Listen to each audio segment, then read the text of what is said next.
Mr. Torres, you suggest that it's the policy of your store that once a box has been opened, that if the customer wants to return the merchandise, their value of that return is discounted by 25%, correct? Correct. If your store made a mistake, why in the heck would you charge a customer 25%? They're not going to know that you made a mistake unless they open the box. That doesn't make any sense, does it? I agree with you. The store is in business, and you were kind of just given the hand to someone who seemed to have been a good customer. I don't know that that was either a good business or a good legal decision, but I'll discuss with my colleagues. Judge Domingo?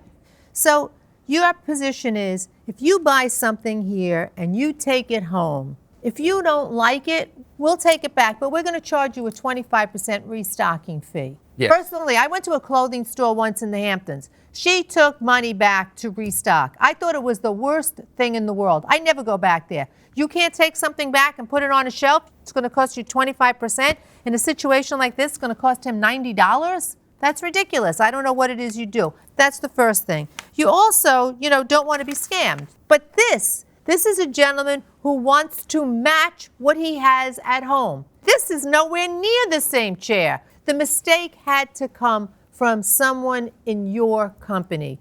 That being said, to penalize him in any way would be absurd in my view, and also to have him keep two chairs that don't match at all. Didn't you said before you would have taken the 25%? No way. It's not your mistake. Well, I was trying to, when I talked to one of the salesperson, he who gave his name as Angel. And so when I showed him the picture, he said, wait a minute, I haven't seen this around for a while. So I got your point.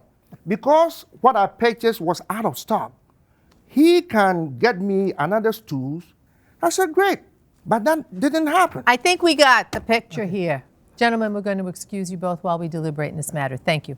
Well, I think Mr. Torres, in the light of the day, sees that his policies are not necessarily grounded in fairness, I think. And certainly, I do think that the plaintiff is entitled to an exchange in kind or his money back. I think he would prefer to have the chairs, the right chairs. So I think we can order, if it makes sense to both of you, that the defendant do the exchange. I'd rather just give him the money. God forbid he goes back there and they don't have him. They only have one. He doesn't seem to know that much about what he's got going on in his store. Just give him the money and let him go back and buy them.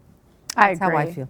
I think let's give him the money, but you, in your brilliant way, will invite him to go back to the store and the chairs are in stock. The defendant can give him the new chairs and maybe he'll give him 25% off, like I said. Yeah, because he's been traveling back and forth. Right. This poor guy, Been going back and forth for these No problem. chairs. Okay, we have a verdict. This courtroom is again in session. Thank you, Mr. Henson. Thank you, Mr. Torres. I think, Mr. Torres, in the light of the day, if you will, I think you realize that the policies of the store have to be rethought in a sense. And there's always that adage that the customer is always right.